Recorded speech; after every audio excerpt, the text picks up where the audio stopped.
Civil service exam.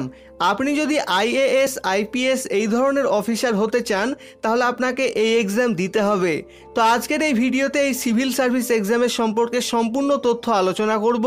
এক্সামের full details, এই এক্সামের exam pattern, exam language, duration, subject, syllabus, এছাড়া এই এক্সাম দেওয়ার জন্য আপনার ন্যাশনালিটি কী হওয়া প্রয়োজন, এডুকেশন কোয়ালিফিকেশান, এজ লিমিট, এছাড়া এই এক্সামের সম্পর্কে সম্পূর্ণ তথ্য।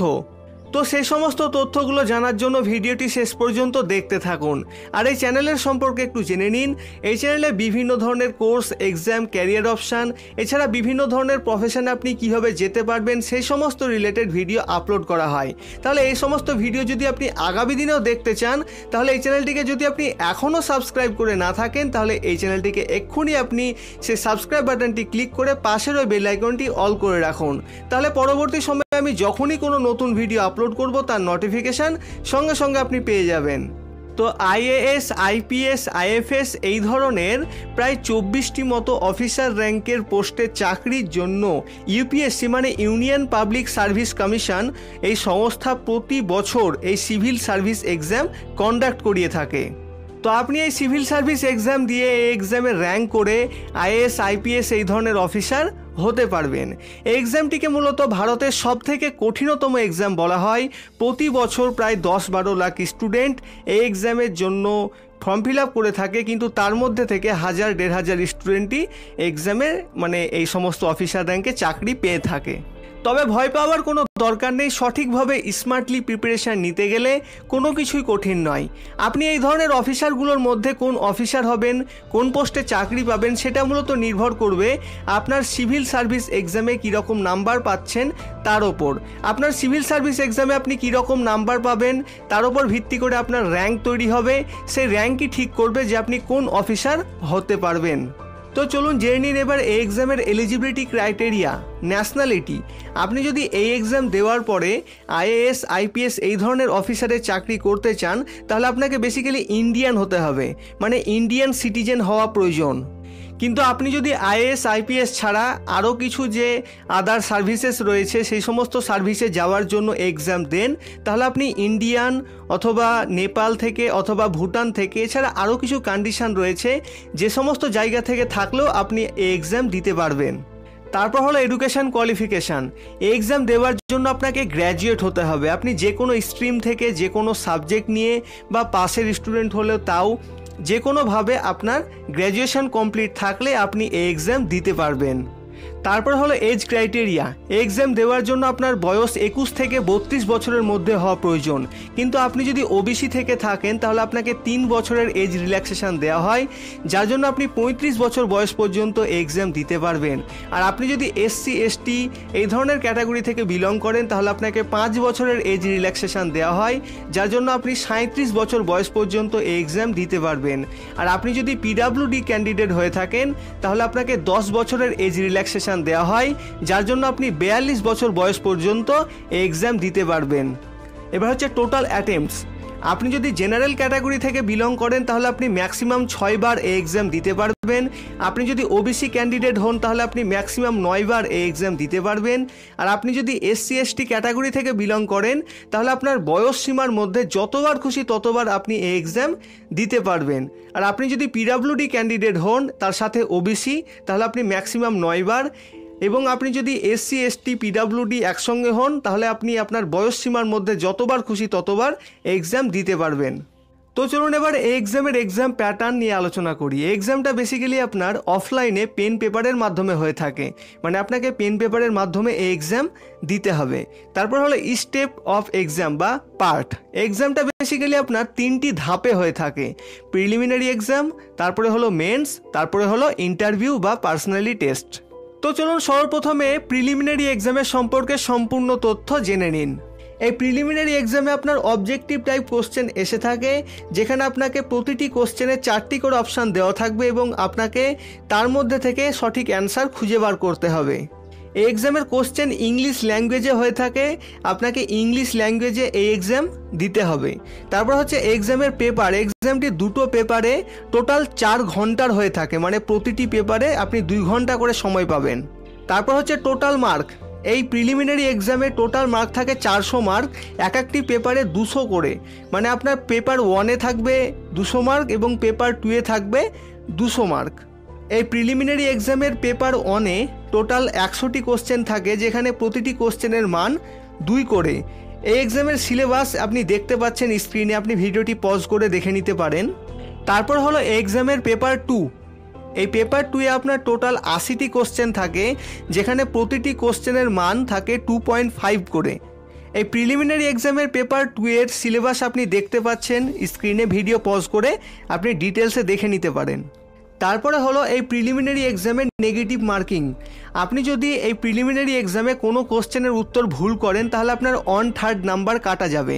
মানে আপনি একটি কোশ্চেন ঠিক করে যত পাবেন, সেই কোশ্চেন যদি আপনি ভুল করেন তাহলে সেই টোটাল নাম্বারের, মানে সেই কোশ্চেনের যে নাম্বার তার 3 ভাগের 1 ভাগ নাম্বার কাটা যাবে। এবারে প্রিলিমিনারি এক্সামের সম্পর্কে আরও কিছু গুরুত্বপূর্ণ তথ্য জেনে নিন। এক্সামের যে পেপার 1-এর রেজাল্ট তার উপরই নির্ভর করে থাকে মেন এক্সামের র্যাঙ্ক। মানে আপনার পেপার 1-এর ওপরই ভিত্তি করে আপনার মেন এক্সাম দেওয়ার জন্য র্যাঙ্ক ঠিক হয়ে থাকে। আর এই প্রিলিমিনারি এক্সামের পেপার 2 হলো কোয়ালিফাইং পেপার, মানে এটাকে খালি আপনাকে কোয়ালিফাই করতে হয়। মানে এই প্রিলিমিনারি এক্সামের পেপার 2-এ টোটাল 200 মার্ক থাকে, তো তার মধ্যে আপনাকে এই পেপারটিকে কোয়ালিফাই করার জন্য 33% নাম্বার পেতে হয়। মানে আপনি 33% নাম্বার যদি এই প্রিলিমিনারি এক্সামের পেপার 2-এ পেয়ে যান তাহলে আপনার এই পেপারটি কোয়ালিফাই হয়ে যাবে। আর আপনার পেপার 1-এর যে আপনি কীরকম নাম্বার পাচ্ছেন তার ওপর ভিত্তি করে মেন এক্সাম দেওয়ার জন্য মেরিট লিস্ট তৈরি হয়। মানে আমি এখান থেকে একটাই কথা বারবার বোঝাতে চাইছি, আপনি মেন এক্সাম দিতে পারবেন কি না সেটা আপনার প্রিলিমিনারি এক্সামের পেপার 1-এর ওপরই বেশি ডিপেন্ড করে থাকে। আর পেপার 2 আপনাকে জাস্ট কোয়ালিফাই করতে হবে। তার জন্য বলছি পেপার 1-এর জন্য বেশি ভালো করে প্রিপারেশান নিতে হবে।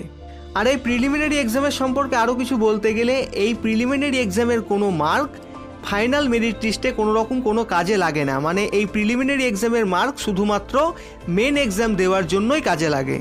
তো চলুন এই প্রিলিমিনারি এক্সাম কোয়ালিফাই করার পরে মেন্স এক্সামের ব্যাপারে সম্পূর্ণ তথ্য জেনে নিন। এই সিভিল সার্ভিসের মেন্স এক্সামটি আপনার 9টি পেপারে হয়ে থাকে, যেখানে আপনার প্রতিটি পেপারে আপনি 3 ঘন্টা করে সময় পাবেন। তো এই মেন্স এক্সামের টোটাল 9টি পেপারের মধ্যে প্রথমে 2টি পেপার হলো ল্যাঙ্গুয়েজ পেপার। এই দুটো পেপার জাস্ট আপনাকে কোয়ালিফাই করতে হয়, মানে এর কোনো নাম্বার ফাইনাল মেরিট লিস্টে কাজে লাগে না। এই দুটো ল্যাঙ্গুয়েজ পেপারের মধ্যে পেপার এ হলো ইন্ডিয়ান কনস্টিটিউশনের যে সমস্ত ল্যাঙ্গুয়েজগুলো রয়েছে সেই সমস্ত ল্যাঙ্গুয়েজের মধ্যে কোনো একটি ল্যাঙ্গুয়েজ এখানে আপনি চুজ করতে পারবেন। মানে এখানে আপনি বেঙ্গলি ল্যাঙ্গুয়েজও চুজ করতে পারবেন। আর পেপার বি হলো ইংলিশ ল্যাঙ্গুয়েজ। এই কোয়ালিফাইং করা পেপার এ এবং পেপার বি আপনার 3 ঘন্টা করে হয়ে থাকে, ডিউরেশন 3 ঘন্টা। আর আপনার এখানে এই ল্যাঙ্গুয়েজ পেপার দুটো 300 মার্ক করে হয়ে থাকে। মানে পেপার এতে 300 মার্ক এবং পেপার বি এ 300 মার্ক। তারপরে এই মেন্স এক্সামের আরও যে 7টি পেপার রয়েছে, এই 7টি পেপারের মার্ক আপনার ফাইনাল মেরিট লিস্টে অ্যাড হয়ে থাকে। এই 7টি পেপারের প্রতিটি পেপারের ডিউরেশন হচ্ছে 3 ঘন্টা করে, আর টোটাল মার্ক হলো 250 করে। এই 7টি পেপারের মধ্যে পেপার 1-এ রয়েছে এসআই, পেপার 2-এ রয়েছে জেনারেল স্টাডিজ 1, পেপার 3-তে রয়েছে জেনারেল স্টাডিজ 2, পেপার 4-এ রয়েছে জেনারেল স্টাডিজ 3, পেপার 5-এ রয়েছে জেনারেল স্টাডিজ 4, পেপার 6-এ রয়েছে অপশনাল 1, পেপার 7-এ রয়েছে অপশনাল 2। এর মধ্যে পেপার 2, 3, 4, 5-এর সাবজেক্টস আপনি ডিসপ্লেতে দেখতে পাচ্ছেন, ভিডিওটি পজ করে দেখে নিতে পারেন। আর পেপার 6 এবং পেপার 7 হলো অপশনাল পেপার। মানে আপনার পছন্দ মতো সাবজেক্ট অনুযায়ী আপনি যে কোনো একটি সাবজেক্ট বেছে নিতে পারবেন এবং সেই সাবজেক্ট থেকে এই অপশনাল পেপারে কোশ্চেন আসবে।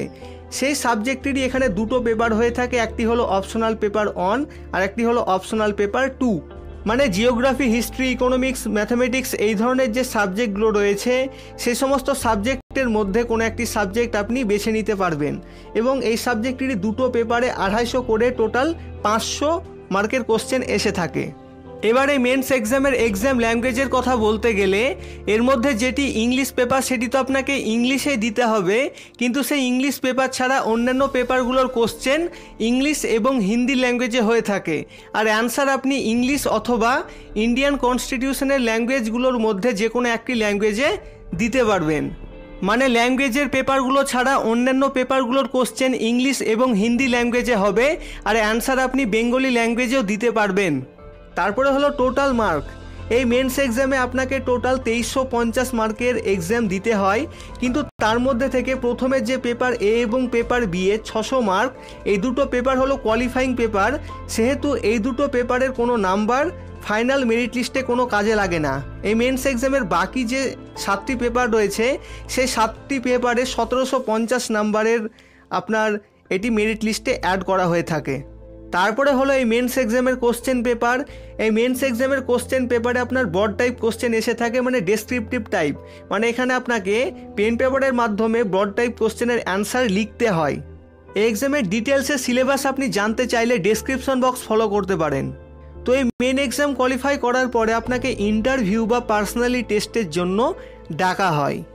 এই ইন্টারভিউতে বেসিক্যালি পার্সোনালি টেস্ট করা হয়, আপনি কেমন, আপনার এডুকেশান, আপনার সংস্কৃতি, আপনার ব্যবহার, এই সমস্ত রিলেটেড প্রশ্ন জিজ্ঞেস করা হয়।